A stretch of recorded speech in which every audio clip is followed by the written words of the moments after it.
Hello students. Twelfth start हुए almost 2 month से ज्यादा टाइम हो गया है, इंस्टीट्यूट्स में भी और स्कूल्स में भी। और electrostatics topic, electrostatics plus capacitor, इस टॉपिक को कंप्लीट हुए भी काफी टाइम हो गया है और डिफरेंट इंस्टीट्यूट्स में इसका असाइनमेंट भी कंप्लीट हो चुका हो।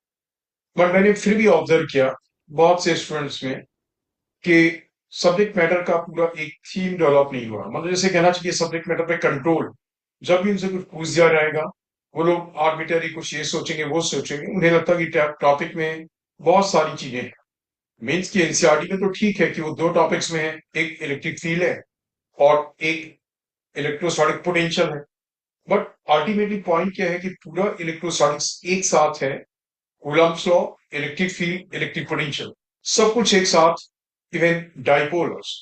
तो जब तक ये सारी चीजें एक साथ आपको समराइज्ड फॉर्म में नहीं आती हैं, आप प्रॉब्लम सॉल्व नहीं कर सकते हैं।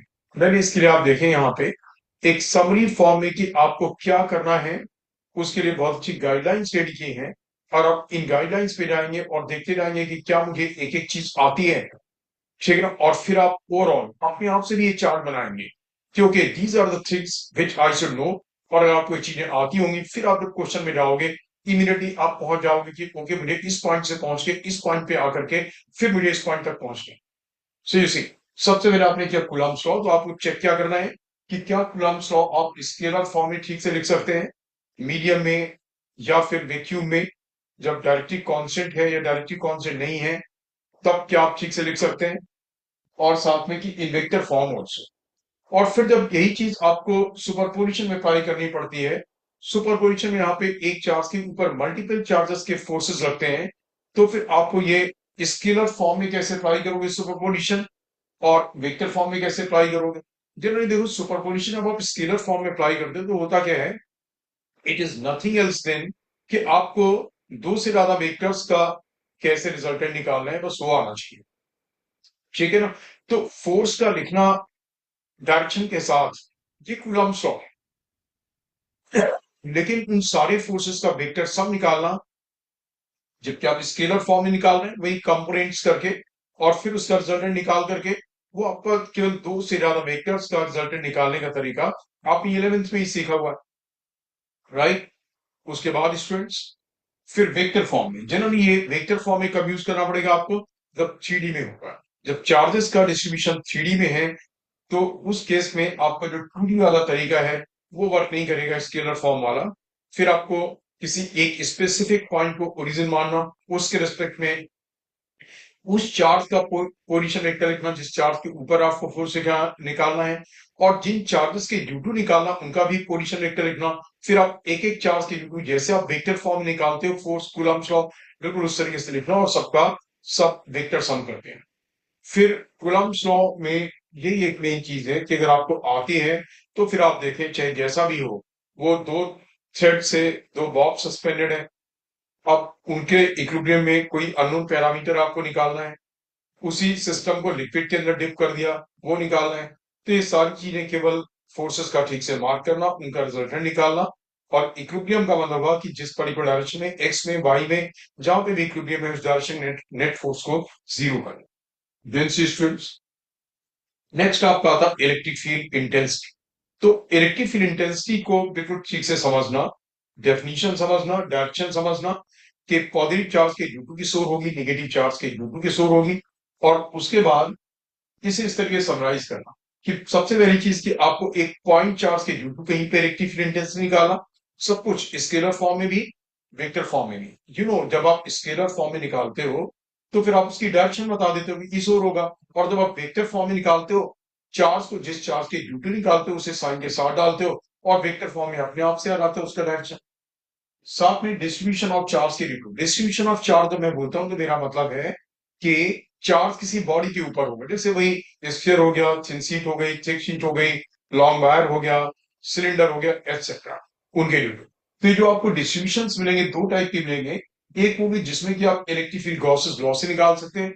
अब आपको यहाँ पे समझना इंपॉर्टेंट हो जाता है, क्यों केवल कुछ स्पेसिफिक केसेस में ही आप गॉसेस लॉ से इलेक्ट्रिक फील्ड इंटेंसिटी निकाल सकते हैं। आप हर एक केस में गॉसेस लॉ से इलेक्ट्रिक फील्ड इंटेंसिटी नहीं निकाल सकते, क्यों?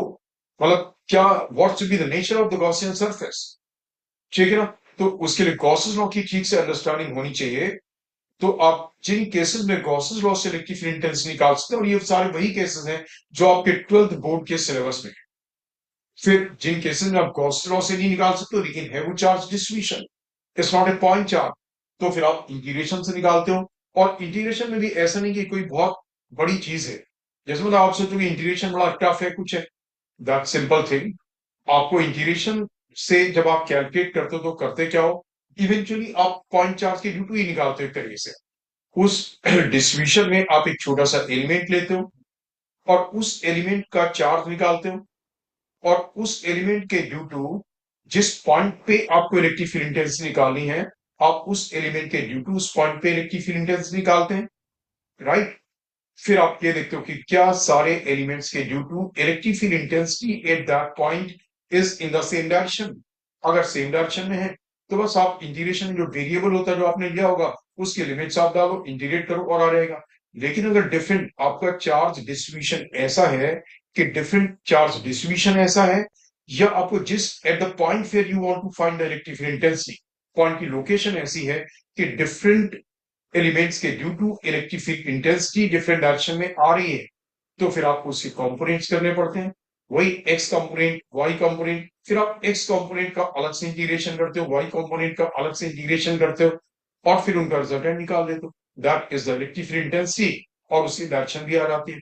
तो आप जब इलेक्ट्रिक फील्ड इंटेंसिटी से रिलेटेड कोई भी क्वेश्चन आता है, आपसे इस चार्ट में देखते हो कि where does it fit. Majority of the cases I know जो आपके बोर्ड एग्जाम्स में हो चाहे जेई में हो, वो most of the cases Gauss's law पे बेस्ड होते हैं, जिनके फॉर्मूले तो आपको डायरेक्टली आते ही हैं। हाँ, निकालने का तरीका भी आता है बोर्ड एग्जाम्स के लिए। तो आपका इलेक्ट्रिक फील्ड इंटेंसिटी, इसके बाद फिर स्टूडेंट्स नेक्स्ट जो चीज है इट इज दिस, कि आपको गॉसेस लॉ की ठीक से अंडरस्टैंडिंग होनी चाहिए। मींस शॉर्ट, गॉसेस लॉ में जो आप सरफेस सेलेक्ट करते हैं वो सरफेस कैसी होती है, और वो सरफेस सिमेट्रिकल हो सकती है या अनसिमेट्रिकल भी हो सकती है, ठीक है ना। और गॉसेस लॉ में जो राइट हैंड साइड में आप चार्ज लिखते हो, वो चार्ज कौन सा चार्ज है। साथ में जब आपकी गॉसियन सरफेस आपने बनाई, तो एक any point on the Gaussian surface, क्या इलेक्ट्रिक फील्ड में सारे चार्जेस कंट्रीब्यूट करते हैं, मींस बाहर वाले भी और अंदर वाले भी, या केवल गॉसियन सरफेस के किसी पॉइंट पे इलेक्ट्रिक फील्ड के लिए केवल अंदर वाले चार्जेस कंट्रीब्यूट करते हैं, राइट। फिर इलेक्ट्रिक फील्ड जब आप निकालते हो गॉसेस लॉ से, तो आप क्यों कुछ एक स्पेसिफिक केसेस में ही इलेक्ट्रिक फील्ड गॉसेस लॉ से निकाल सकते हो, उस सरफेस का नेचर कैसा होना चाहिए। साथ में गॉसेस लॉ में क्या है, ई डॉट डी एस। तो जब आप निकालोगे इलेक्ट्रिक फील्ड इंटेंसिटी, तो डॉट प्रोडक्ट ऑब्वियसली पहले प्रोडक्ट में कन्वर्ट होगा, तभी ई क्या होगा, फिर इंटीग्रेशन के साइन के बाहर आएगा, है ना।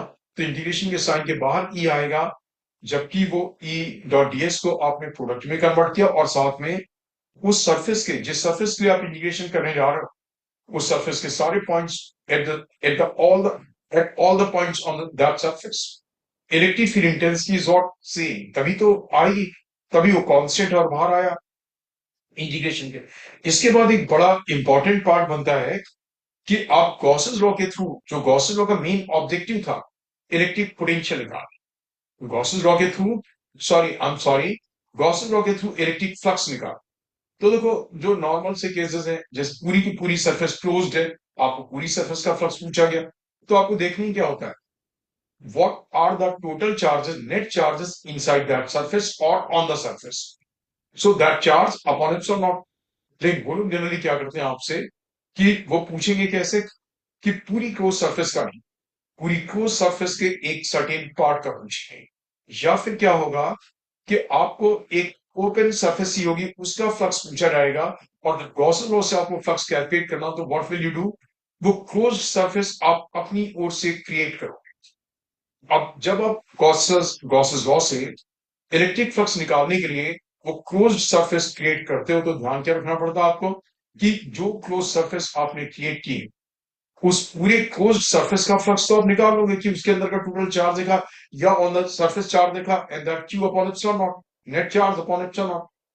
लेकिन फिर आपको जो सरफेस आपने पूरी सरफेस क्लोज की थी, वो सरफेस इस तरीके से क्लोज करनी चाहिए आपको, कि जिस पर्टिकुलर पार्ट का जो कि ओपन सरफेस थी, आपको फ्लक्स निकालना था, वो उस पूरी बड़ी सरफेस का जो आपने क्रिएट की है क्लोज करने के लिए, उस पूरी बड़ी सरफेस का एक फ्रैक्शन लगना चाहिए, सो दैट कि जो पूरी सरफेस का फ्लक्स है, आप उतना ही फ्रैक्शन, जितना कि वो सरफेस पूरी सरफेस का फ्रैक्शन है, उतना ही फ्रैक्शन क्या होगा, फ्लक्स का भी होगा, right. Then see next is students electric potential. जैसे आपने इलेक्ट्रिक फील्ड इंटेंसिटी का चार्ट रेडी किया, एक थीम तैयार किया कि इलेक्ट्रिक फील्ड इंटेंसिटी किस किस केस में मैं कैसे निकालूंगा, ऐसे ही बिल्कुल इलेक्ट्रिक पोटेंशियल मिलेगी। एक तो due to the point charge, scalar quantity है, ठीक है, पॉजिटिव चार्ज की ड्यू टू पोटेंशियल पॉजिटिव और नेगेटिव चार्ज की ड्यू टू पोटेंशियल नेगेटिव होगा। फिर अब डिस्ट्रीब्यूशन ऑफ चार्ज मीन जब चार्ज किसी बॉडी पे, तो उसमें एक तो यहाँ पे डिस्ट्रीब्यूशन क्या बनता है, जो कि equivalent to the point charge है। Equivalent to the point charge जैसा आप चलोगे हाफ रिंग, और उस हाफ रिंग पे चार्ज है क्यू, रेडियस इज आर। अब हाफ रिंग के सेंटर पे इलेक्ट्रिक फील्ड इलेक्ट्रिक पोटेंशियल निकाल, तो देखो यहाँ पे इलेक्ट्रिक फील्ड इंटेंसिटी होती, तो डिफरेंट एलिमेंट्स के due to electric field intensity का डायरेक्शन डिफरेंट होगा, तो आपको कंपोनेंट्स करना, इंटीग्रेट करना, सब कुछ करना पड़ता। यहाँ पे क्या हुआ, हाफ रिंग के सेंटर पे निकालना है, तो देखो charge is not at one point, charge is at different locations, but जहां पे भी चार्ज है, पूरे के पूरे चार्ज की डिस्टेंस सेंटर से कितनी है, R, so that becomes what, वही पॉइंट चार्ज वाला के क्यू भैया। तो आप देख लोगे कि क्या जो चार्ज डिस्ट्रीब्यूशन दिया गया है and the point where you want to get the electric potential, क्या वो चार्ज डिस्ट्रीब्यूशन उसके लिए पॉइंट चार्ज की तरह बिहेव करेगा, ठीक है ना। देन फिर दूसरा है कि जिन केसेस में आपने इलेक्ट्रिक फील्ड इंटेंसिटी निकाली थी गॉसेस लॉ से, आप बोलेंगे हम लोग इलेक्ट्रिक पोटेंशियल की बात कर रहे हैं, फिर इलेक्ट्रिक फील्ड इंटेंसिटी कहां से आई।